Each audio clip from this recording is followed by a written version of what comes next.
Okay, everybody, I know a few people are still maybe trying to get audio connected, but we did want to make sure that we started relatively on time, so we are going to get things going here. So thank you, everyone, for joining us and for your interest in wanting to learn more about the exciting opportunities available in business and communications within the Pacific region here at ISA. Through the presentation, we hope that you come away with a greater understanding of the Pacific programs and the unique opportunities available at some of the featured programs in business and communications that we will be discussing. My name is Jeffrey Sendejar, and I'm one of the Australia Site Specialists here at ISA, and I am joined on the presentation today by Cory. Hi, I'm Cory Parkinson, and I am the Site Specialist for our New Zealand and Fiji programs. So we'll be tag teaming the webinar presentation today, so we'll really try to make sure that the transitions run as smoothly as possible. But as you've seen, we've utilized a chat feature there. That is the feature on the webinar that we'll be using for any questions that might come up throughout the presentation, and we'll be sure to address all of those questions towards the end of the presentation as we move forward. So we would like to give you all a brief outline of some of the universities within the Pacific that we'll be focusing on today. We've included the names here for reference, but we will be discussing studies in business at Queensland University of Technology in Australia, as well as Victoria University of Wellington in New Zealand. And within the films of communication, we'll be highlighting our programs at the University of Canterbury in New Zealand and LaTrobe University and Macquarie University in Australia. So while business and communications courses would be offered in a number of our other programs within the Pacific, we did want to highlight just a few programs here today. So the first university we're going to talk about is Victoria University of Wellington. Wellington is New Zealand's capital city. It's also the financial, administrative, and cultural hub, so it makes it an ideal place for students studying business. Wellington is very centrally located in New Zealand. It's at the bottom of the North Island, so students can easily take a ferry to the South Island to explore, or just drive or fly north to explore the North Island. There are 3 different campuses for Victoria University of Wellington, with about 22,000 students across them. The main campus is the Kelburn campus, and that overlooks the harbor up a large hill. Then there's the Papiti campus, which is the School of Business and Law, and the Te Aro campus for architecture and design students. The campus sort of is perfect for any student that wants the best of everything. I always say that Wellington is a city that's just big enough but just small enough. It's not overwhelming in size. There's only about 420,000 people, but there are tons of restaurants, cafes, entertainment, museums, and then also easy access to beaches and mountain biking nearby, and only a short flight or drive to hiking and camping and all the things that New Zealand is really known for. They're also a bit flexible in their GPA requirement. The minimum is a 2.7. However, they are willing to review anything of a 2.5 and above with supplemental application materials. For business at Victoria University of Wellington, as I mentioned, they do take classes on the Papiti campus. And that campus is only a bit over a mile from the main Kelburn campus. And students can walk or take the bus. And it's in the middle of the Central Business District and right next to the Beehive, which is the executive wing of New Zealand Parliament buildings. It's also Triple Crown accredited university, so clearly it is a great place for students studying business. And it's very research focused. It houses several think tanks and research institutes, such as the Center for Accounting and Governance and Taxation, the Center for Employment, Labor, and Work, and the Institute of Government and Policy Studies. Now, as you can see, there are a ton of different subject areas available, so no matter what specific field of study within business your student is focused on, they should not have any problems finding courses. There are a ton of options available.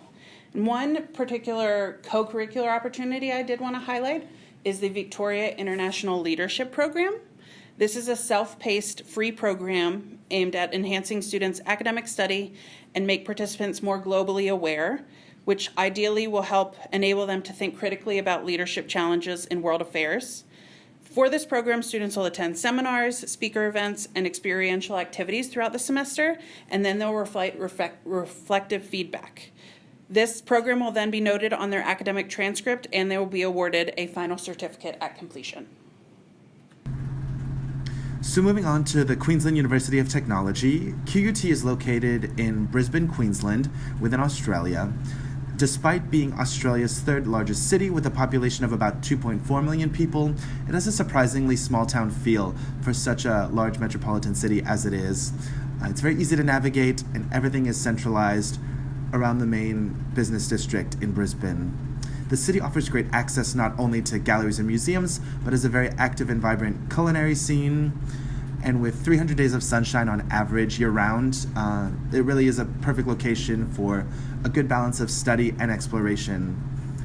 As I mentioned, the CBD is set just north of the Brisbane River, as you can see from the photos here, and the Australian coast is accessible via train, only about an hour and a half commute away, so really the best of both worlds. QUT itself is a really modern campus located in the heart of Brisbane, around 48,000 students, generally split between two campuses. The business school, however, is located at the Garden Point campus, so aptly borders the Brisbane Botanical Gardens as well as coasts the Brisbane River. So students interested in this program would really be any student interested in gaining experience in a metropolitan city that would be approachable and then offers that laid-back atmosphere. I think they would really do well with the program here at QUT. General GPA requirements will be a 2.5 with consideration given to students with a 2.25 along with supplemental application materials. Specifically, the business school at QUT strives to prepare students for real-world applications of business, focusing on providing up-to-date coursework that is really reflective of the professional landscape, offering opportunities for students to gain practical skills within the field, and fostering a learning environment that values diversity, professionalism, and innovation. The business school at QUT is Triple Crown accredited, placing the business school in one of just 1% of all business schools around the world.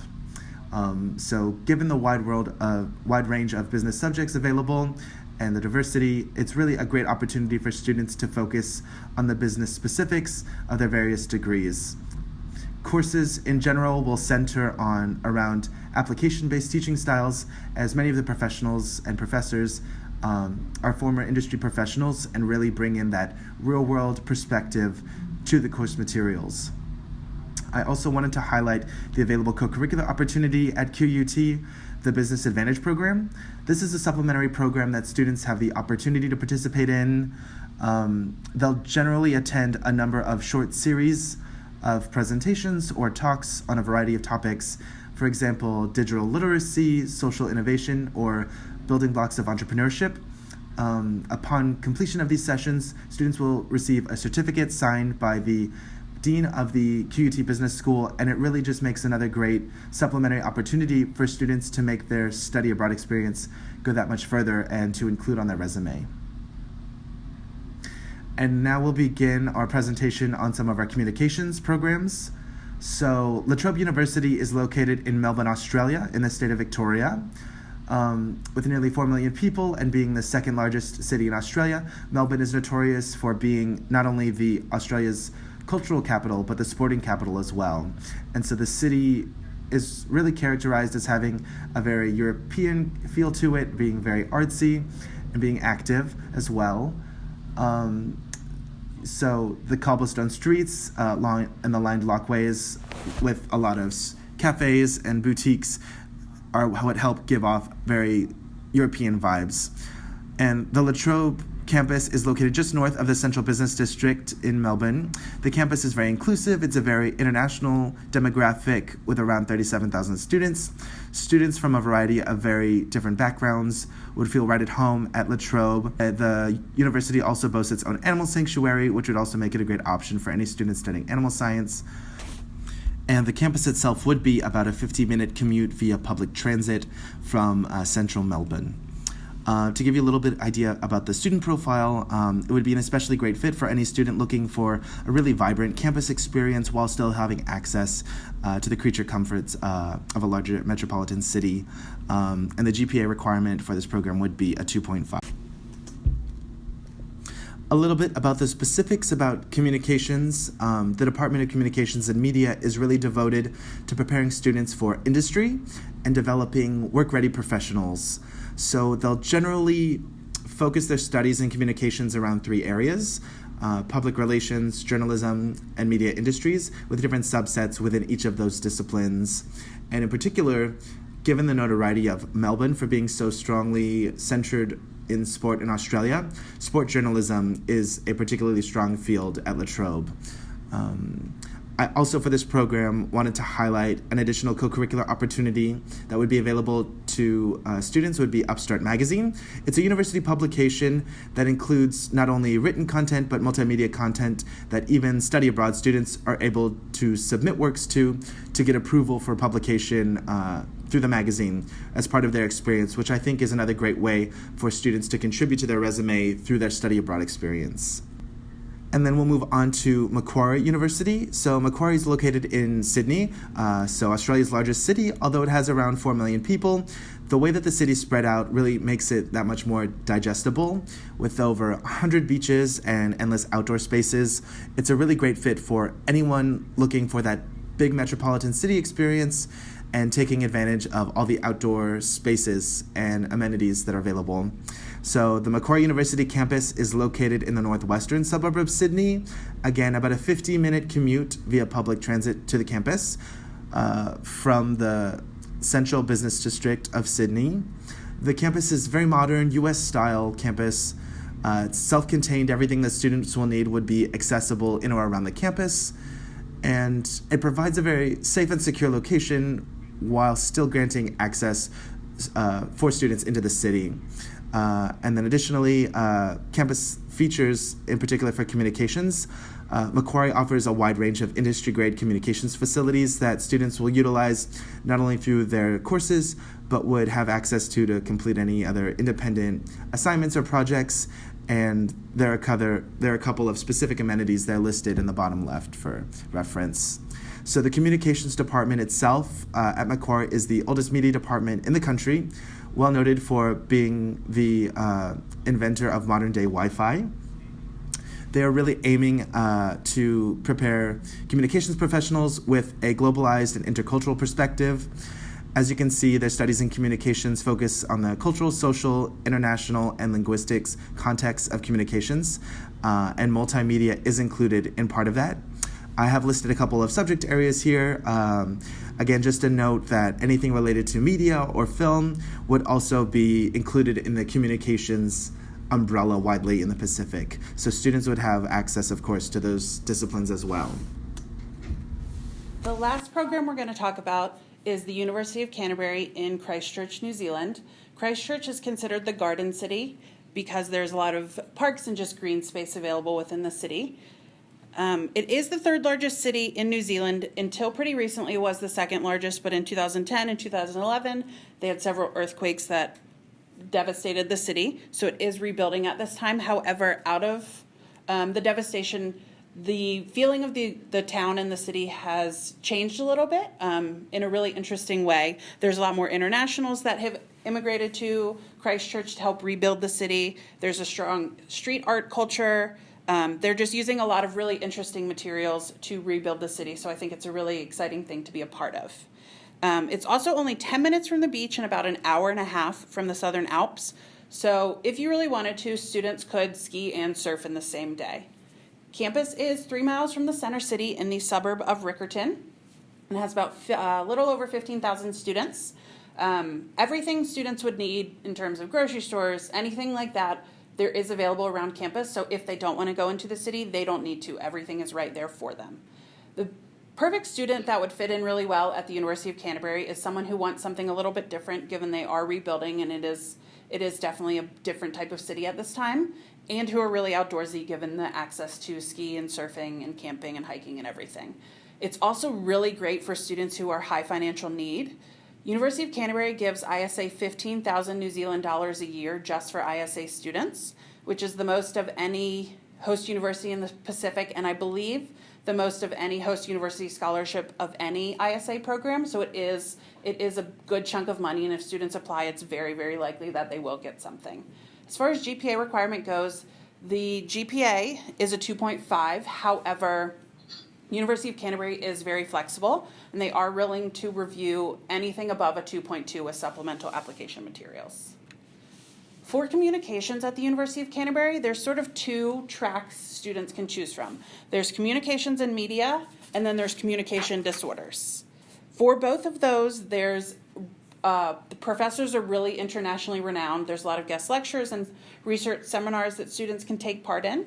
For the communications and media courses, there's a focus on understanding how communication and media work within the broader context of society, power, and culture. Whereas for the Communications Disorders Department, it's the longest running speech and language therapy program in the country. So it is a really, really great opportunity and option for any students that you would have within communication disorders. It's also very research focused, and there are a lot of research centers and labs available on campus, such as the Swallowing Rehabilitation Research Lab, the New Zealand Brain Research Institute, and the Speech Production and Perception Lab. As you can see, there are several subject areas available. This is just a few of them. As Jeffrey mentioned, film and TV studies would also be listed under this at the University of Canterbury, so students can take classes within any of these fields. There are a couple really interesting co-curricular opportunities at the University of Canterbury as well. The first one is Christchurch 101, Strengthening Communities Through Social Innovation course. This is a service learning type course that was created out of the University of Canterbury Student Army, which sprang up after the earthquakes in an effort to help come together and clean up and rebuild. For this course, students will engage in hands-on community engagement projects aimed at learning how individuals and organizations strengthen communities through social innovation. The hope is for students to not only learn more about their local cities and themselves within a local context, but they really just want them to learn a lot more about themselves through this course. The other co-curricular opportunity is the PACE 295 Professional and Community Engagement Internship. This is an internship for credit, so students would take this internship course along with 2 to 3 other academic courses. It is free, and placements are available in most fields. However, media and communications is one of their largest, the department that they get the largest number of interns for. Along with the internship hours, students will complete an academic portfolio, reflective essays, as well as a final project summarizing their experience. Now, if you have students who are interested in doing an internship but would prefer not to take courses alongside the internship, we also have full-time intensive internships available throughout Australia and New Zealand, as well as in 6 other countries throughout the world. There is the option to receive credit through Carroll College for an additional fee. However, students are not required to receive credit for this internship. The internships can be anywhere from 4 to 12 weeks. However, 8 weeks is standard. And placements are available in most fields. However, some past business and communications placements include a student that worked in public relations for the Australian Baseball League. He was able to travel throughout Australia, interview players, and work closely with the Australian media.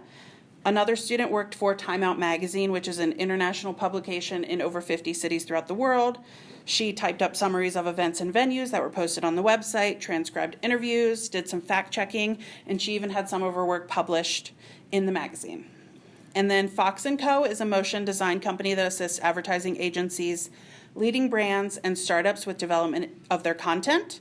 This intern organized the social media calendar, research marketing opportunities, and managed blog posts for the company. So we mentioned a lot of the great programs in universities that offer business and communications in the Pacific. However, there are heaps of other options available. One resource we highly recommend students and advisors utilize when selecting a program is our academic advising guides, which can be accessed from the website. If you're on the main ISA website, you would just click on advisors and faculty, and then it would take you to this page, and under academic resources, you would click academic advising guides.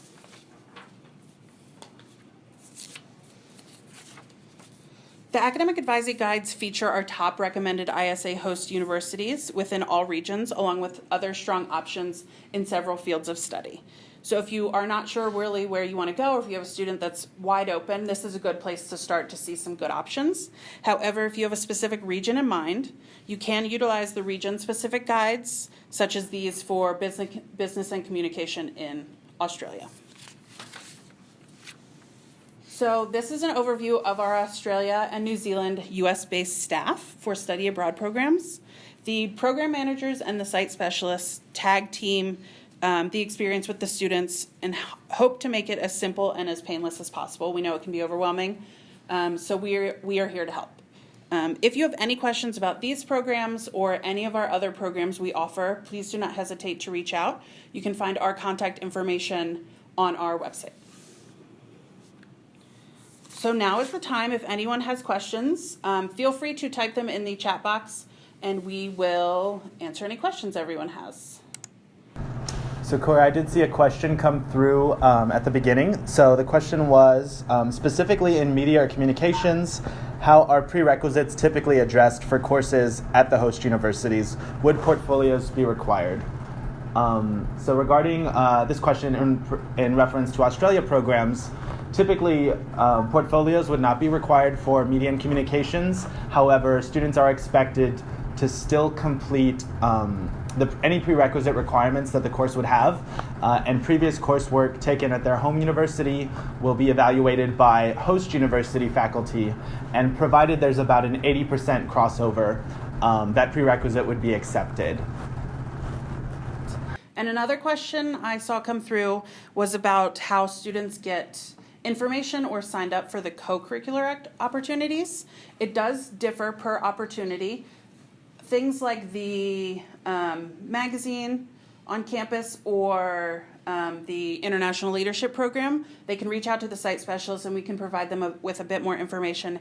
However, they likely will not actually sign up or get involved until they are on campus.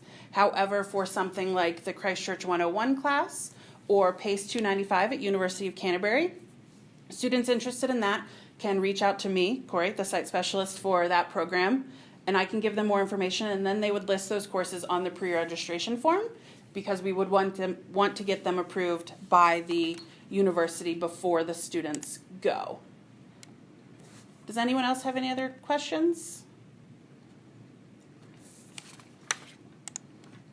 All right, well, if there's no other questions, this is where we will part. We appreciate you all coming, and we hope you all have a great rest of your day.